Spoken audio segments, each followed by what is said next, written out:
ധനമന്ത്രി K M മാണിക്കെതിരായ കോഴ വിവാദത്തിൽ സുപ്രധാന സാക്ഷികൾ അന്വേഷണവുമായി സഹകരിക്കുന്നില്ലെന്ന് വിജിലൻസ് ഹൈക്കോടതിയെ അറിയിച്ചു.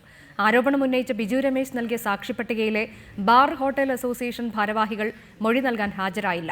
ഇവരുടെ നിസ്സഹകരണം മൂലം അന്വേഷണം വൈകുകയാണെന്നും വിജിലൻസ് സംഘം ഹൈക്കോടതിയെ അറിയിച്ചു. വിജിലൻസ് റിപ്പോർട്ട് ഹൈക്കോടതി ഡിവിഷൻ ബെഞ്ച് നാളെ പരിഗണിക്കും.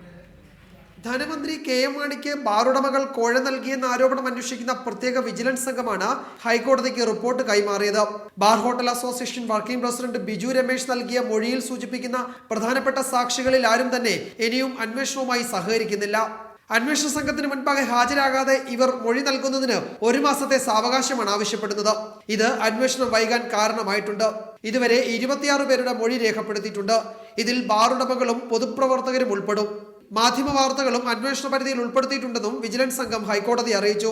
വിജിലൻസിന് പ്രാഥമിക അന്വേഷണം നടത്തുന്നതിന് നിയമപരമായ തടസ്സമൊന്നുമില്ലെന്നാണ് അന്വേഷണ സംഘത്തിന്റെ വിശദീകരണം.